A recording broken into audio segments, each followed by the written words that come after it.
In the name of the Father, and of the Son, and of the Holy Spirit, glory to Jesus Christ.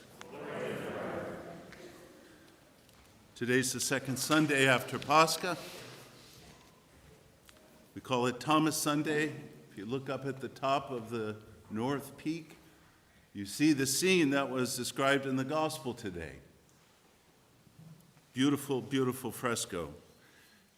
And this day has an important message for us, wonderful message for us. Again, once again, the good news, the gospel, that the resurrected Lord, the Lord is true.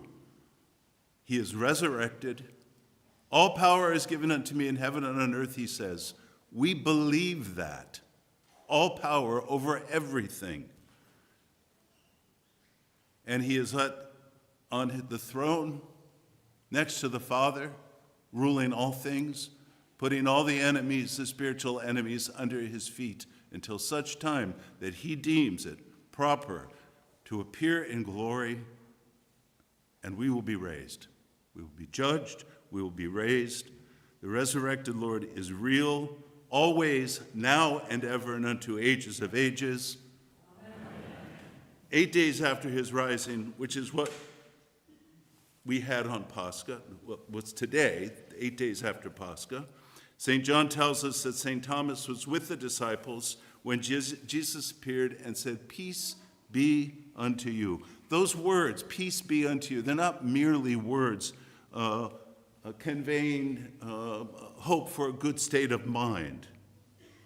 His peace, Christ's peace, the peace of God, it's the peace that dispels all fear in our hearts, even though we're worried and troubled about many things. It's the peace that dispels all doubts and all anxieties. Why?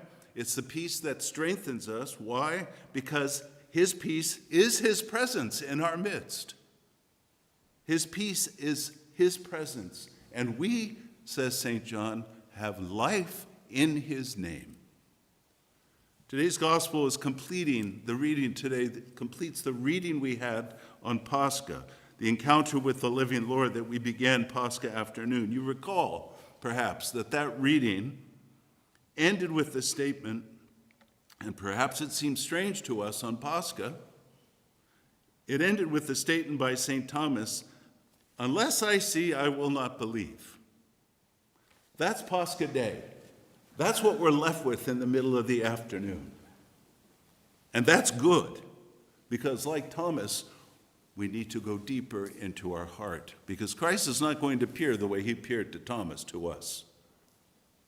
The way we see is a different faculty than our eyeballs and our hands. And Jesus says, "Blessed are those that see that way." So we end in that strange way. Unless I see, I will not believe. That's Pascha, and we come to terms with it. That death has been abolished. That death is over. Can we believe it? That statement. Can we live according to that statement? Here's how St. John Chrysostom, the writer of this liturgy, says. He says, "It's true. We still die as before, but we do not remain in death, because Christ is there. And this is not to die. And the very power and very harshness of death is that a dead person has no possibility of returning to life. But if after death he is to be bodily quickened, and moreover to be given a better bodily life without death, then this is no longer death. This is a falling asleep." Comfortable belief. Just saying, Christ is risen from the dead, trampling down death by death, and we're very happy. Just saying that, it's fairly easy. It requires very little of us. Seeing the Lord, as we did on Thursday night, Friday, treated so brutally in his crucifixion by the authorities, handed over by his own people. The apostles probably thought they were next. They're hiding in this upper room when Christ comes to them on that first day of the week. I can't imagine their fear, their uncertainty. We thought it was him that would redeem Israel, they said. And they were disappointed. No matter what they heard through the teaching of Jesus Christ, no one rises from the dead. This is not something they would expect at all. But since that day, and since Thomas Sunday, all the saints, whether ancient martyrs or the new martyrs or the Turkish martyrs or people in Uganda or Nigeria that are being killed systematically, Christians that are being killed, they don't believe that they are afraid. They have gone through the furnace of doubt already.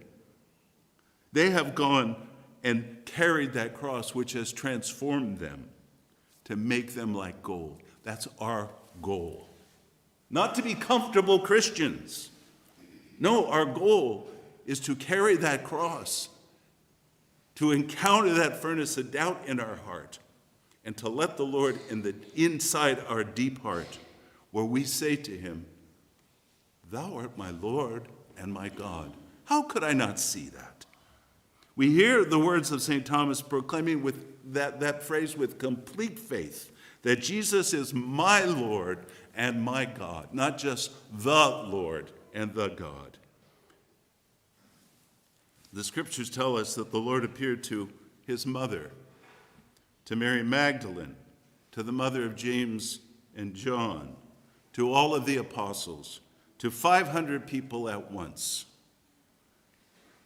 We trust those witnesses because of the way they conducted their life. We trust their words because we see how they lived, were transformed, were no longer hiding behind closed doors. St. Luke records in the book of Acts, which you heard today, that through the hands of the apostles who had been changed after Pentecost, absolutely, fundamentally, essentially changed. They were now bearers of the Spirit of God, as we are. That through them, many signs and wonders were done among the people, and believers were increasingly added to the Lord. Yes, believe the witness, the ancient witness. Believe the new witnesses, our saints. Believe them, but also seek for yourself, not as an ideology, but the person of Christ.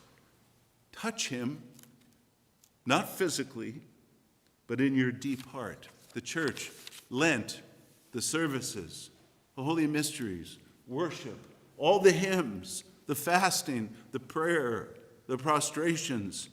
This is spiritual heart surgery, acting upon our heart. It can be painful when we see what's in there. And by the grace of the Holy Spirit, as we allow him, as we carry our own cross and our sorrows and our difficulties, that deep heart is being made a throne. But we have to offer ourselves.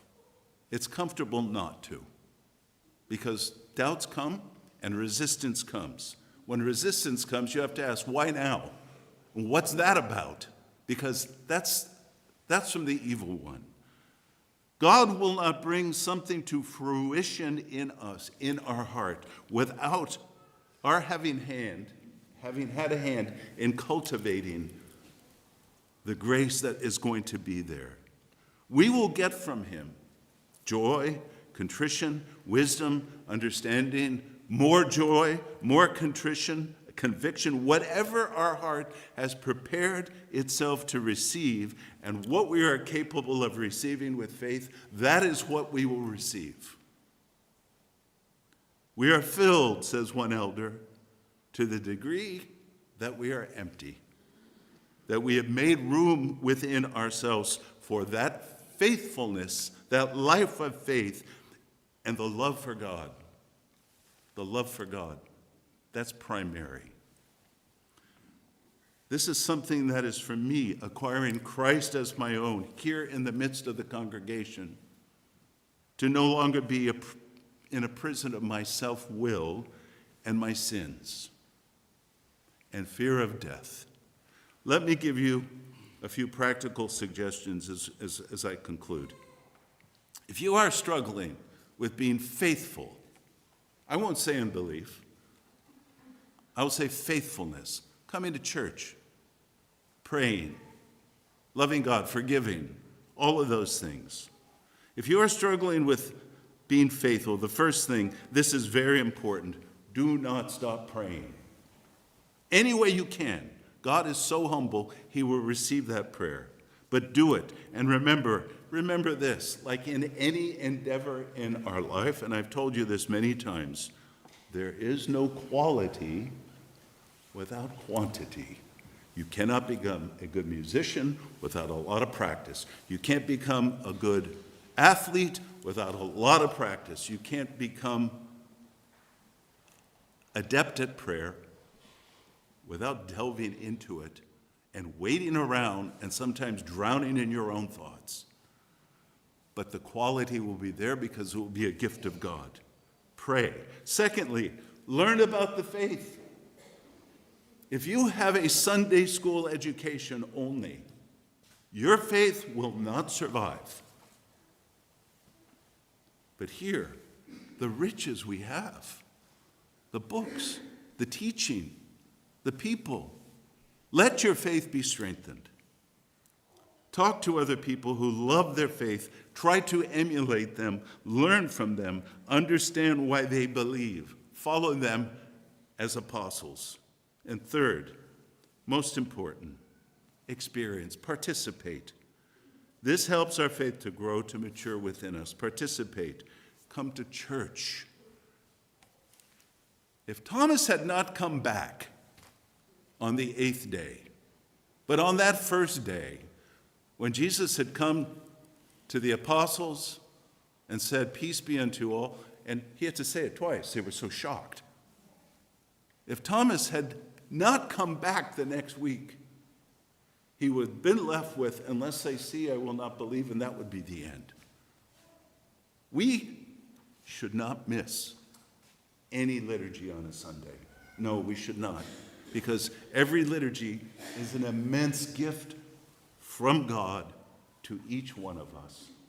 Particular, exact what we need. You and me, the exact gift that God has to give us, which will give you the peace to say, "My Lord and my God, I thank thee, O Lord, for all that you have done for me." Let's show up. This is how we strengthen one another. Let's be open to these things. Let's not be faithless, but believing. Christ is risen.